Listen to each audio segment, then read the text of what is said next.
ओम नमः शिवाय। YouTube channel मंत्र विज्ञान में आपका फिर से स्वागत है। सावन का महीना शुरू हो चुका है। बहुत सी बातों का हमें ज्ञान नहीं होता, लेकिन हम करते हैं। भगवान शिव का जलाभिषेक करते हैं। यह भी पता है कि सावन का महीना भगवान शिव को अति प्रिय है। लेकिन यह सब क्यों है? इसके पीछे का कारण क्या है? क्यों अति प्रिय है भगवान शिव को सावन का महीना? माता पार्वती का इसमें क्या हाथ है कि भगवान शिव को सावन का महीना बहुत अच्छा लगता है? भगवान शिव अपने ससुराल कब जाते हैं? भगवान शिव के सर पर गंगा जी और चंद्रमा विराजमान क्यों हैं? कैलाश पर्वत के चारों ओर हर वक्त बर्फ क्यों रहती है? मानसरोवर उनके साथ ही क्यों है? किस धातु के बर्तन में जलाभिषेक करना चाहिए? शिवलिंग पर पूजा करते समय, जलाभिषेक करते समय क्या चढ़ाएं और क्या ना चढ़ाएं? जब आप जलाभिषेक करते हैं तब आपको किस मंत्र का उच्चारण करना चाहिए ताकि आपको पूर्ण फल मिले? अगर आप घर में शिवलिंग स्थापित करना चाहते हैं तो कौन सा शिवलिंग आप स्थापित कर सकते हैं और किस साइज का हो? ऐसे जो बातें हैं जो हम करते हैं उनका बैकग्राउंड नहीं पता होता। तो ऐसे ही कुछ तथ्य और हम आपके साथ डिस्कस करेंगे। तो वीडियो अंत तक देखना। बहुत ही अच्छे सवाल हैं। जैसे अच्छे सवाल हैं वैसे ही इनका जवाब पुराने ग्रंथों के मुताबिक हम आपको देने जा रहे हैं। राजा दक्ष के यज्ञ में आत्मदाह करने के बाद माता सती ने पार्वती के रूप में दूसरा जन्म लिया था, और वो सावन का महीना ही था जब माता पार्वती ने दोबारा जन्म लेने के बाद भगवान शिव को प्राप्त करने के लिए कठोर तपस्या की थी। और इस महीने की गई तपस्या के कारण ही दोनों की आगे जाकर शादी हुई थी। तो इसलिए भगवान शिव को यह महीना अति प्रिय है। माता पार्वती कठोर तपस्या कर रही थी तो भगवान शिव ने उनकी परीक्षा लेने के लिए सप्तऋषियों को माता पार्वती के पास भेजा। भगवान शिव के दोष गिनाए कि आपके लिए वो योग्य वर नहीं है। लेकिन माता पार्वती अपने संकल्प पे दृढ़ रही। तो इसके बाद भगवान शिव वहां खुद उपस्थित हुए और माता पार्वती को आशीर्वाद देकर अंतर्ध्यान हो गए। भगवान शिव की परीक्षा यहीं खत्म नहीं हुई। जब भगवान शिव अंतर्ध्यान हो गए तो माता पार्वती को एक बच्चे के रोने की आवाज आई। माता पार्वती ने देखा कि तालाब में एक मगरमच्छ है, उसने एक बच्चे की टांग पकड़ी हुई है। माता पार्वती ने उस मगरमच्छ को कहा कि बच्चे को छोड़ दो। मगरमच्छ ने अपना नियम बताते हुए इनकार कर दिया कि दिन के छठे पहर को जो मिलता है उसे मैं आहार बना लेता हूं। इस पर माता पार्वती ने पूछा कि इसे छोड़ने के बदले में आप क्या चाहोगे? मगरमच्छ ने कहा, अपने तप का फल मुझे दे दो तो मैं बालक को छोड़ दूंगा। माता पार्वती तत्काल तैयार हो गई, पर मगरमच्छ ने उसे समझाया कि वो क्यों एक बालक के लिए अपने इतने कठोर तप किए हुए का फल मेरे को देने को तैयार हो गई। आप ये मत करो। लेकिन माता पार्वती ने अपने तप का पूर्ण फल मगरमच्छ को देने का संकल्प कर दिया। मगरमच्छ का शरीर चमकने लगा। अचानक बच्चा और मगरमच्छ दोनों गायब हो गए और उसकी जगह भगवान शिव खुद प्रकट हो गए। और भगवान शिव ने माता पार्वती को बताया कि वो आपने जो तप का फल मेरे को ही दिया है, इसलिए उन्हें दोबारा तप करने की जरूरत नहीं है। देवताओं ने और राक्षसों ने मिलकर समुद्र मंथन किया था। समुद्र मंथन में सबसे पहले विष निकली थी। अगर वो विष जगत में फैल जाती तो जीवन वहीं पे समाप्त हो जाता। तो इसलिए भगवान शिव ने वो विष को अपने गले में धारण कर लिया था, जिसके कारण नीलकंठ कहलाने लगे।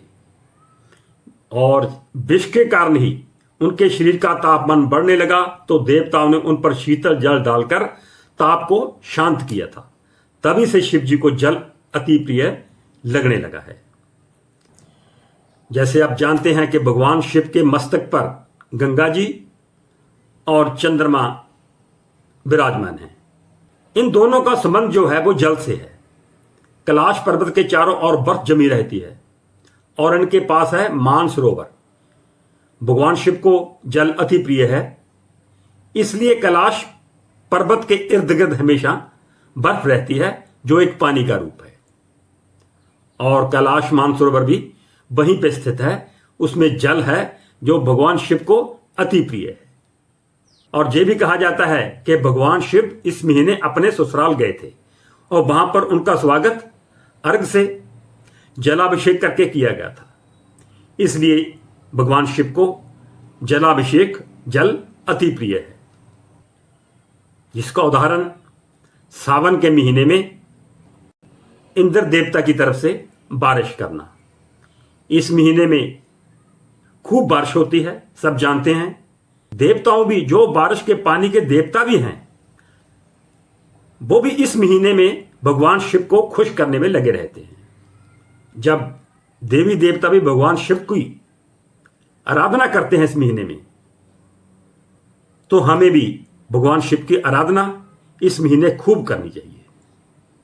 जब भी आप जलाभिषेक करने जाएं तो तांबे के लोटे में जल भरकर जलाभिषेक करें। तांबे की धातु में अगर जल डालकर जलाभिषेक करोगे तो जो शिवलिंग से पॉजिटिव एनर्जी निकल रही है, संचार हो रहा है एनर्जी का, वो कई गुना मल्टीप्लाई हो जाता है।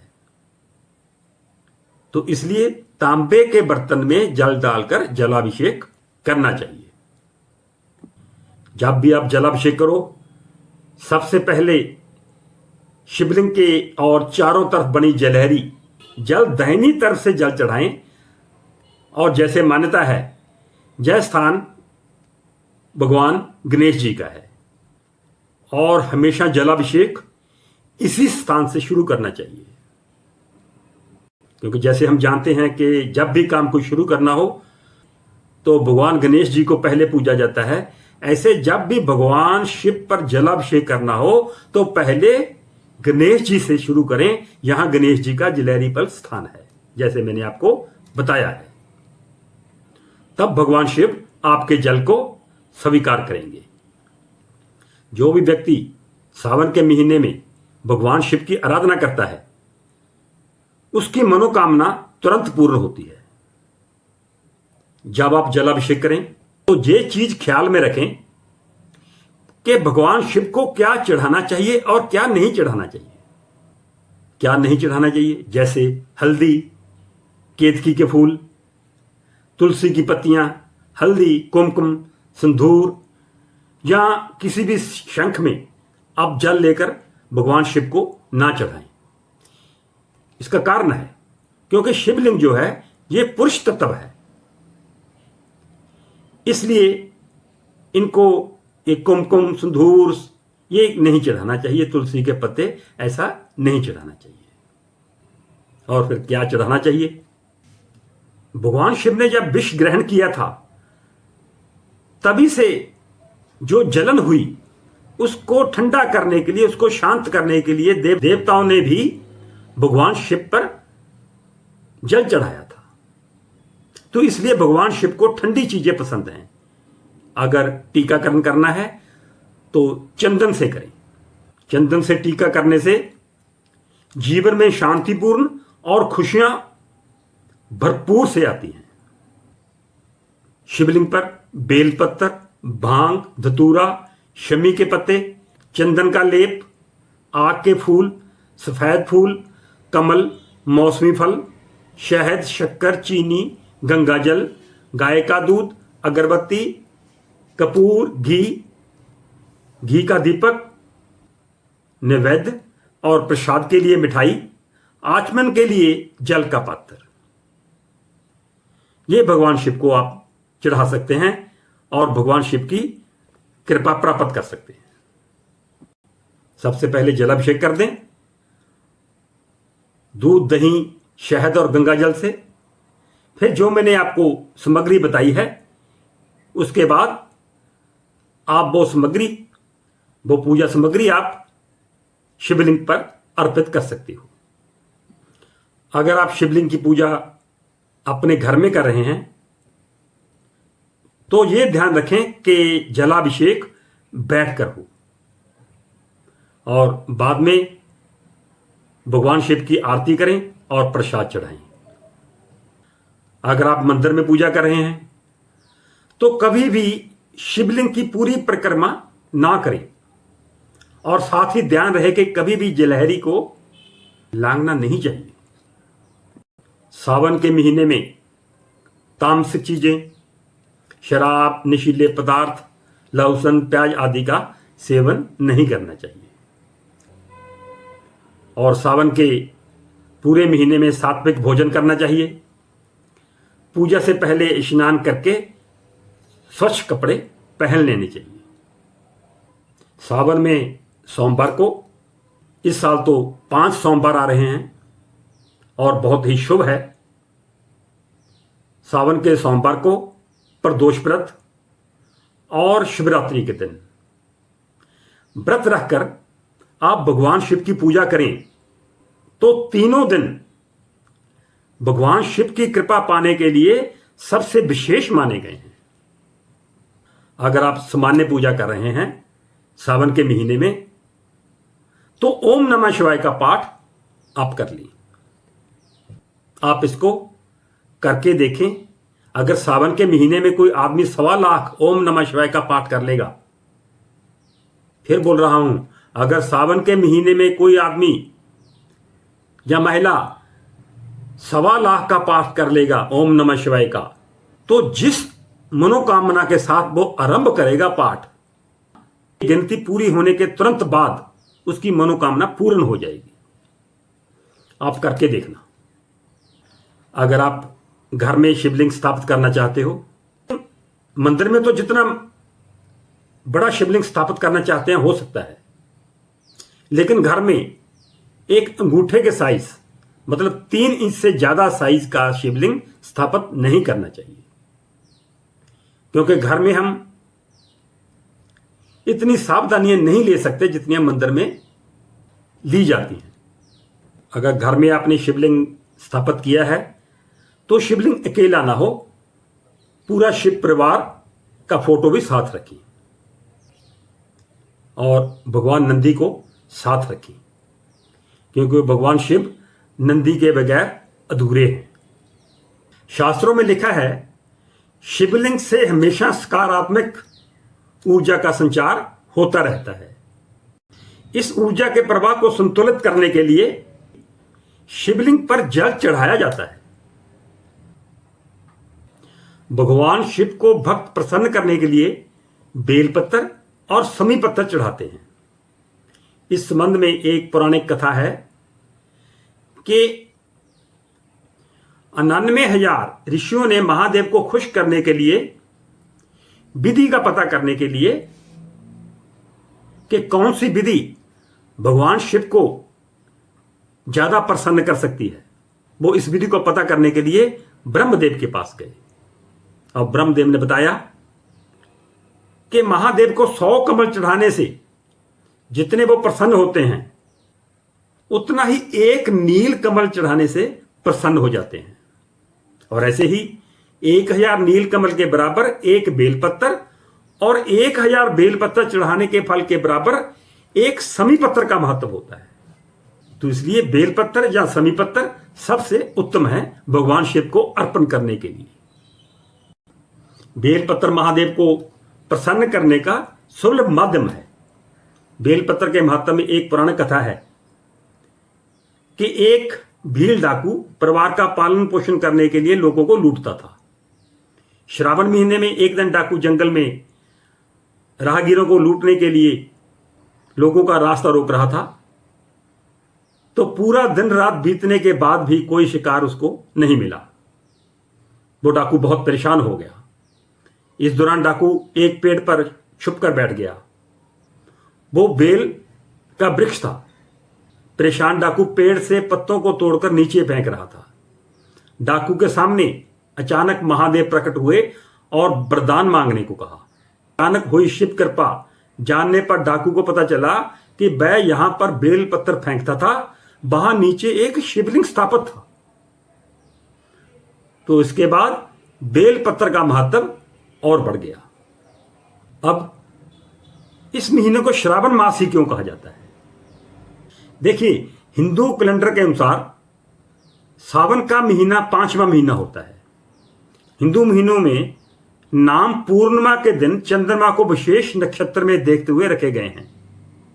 जब हिंदू कैलेंडर का 5वां महीना शुरू होता है तो चंद्रमा श्रावण नक्षत्र में विराजमान होते हैं। यही कारण है कि इस महीने को श्रावण मास कहा जाता है। धार्मिक ग्रंथों के अनुसार माता सती ने शपथ ली थी कि जब भी वो जन्म लेंगी तो भगवान शिव को ही पति रूप में प्राप्त करेंगी। इसलिए उन्हें अपने पिता राजा दक्ष के घर अपना शरीर त्याग दिया था और हिमालय राज के घर पार्वती रूप में उन्होंने जन्म लिया था।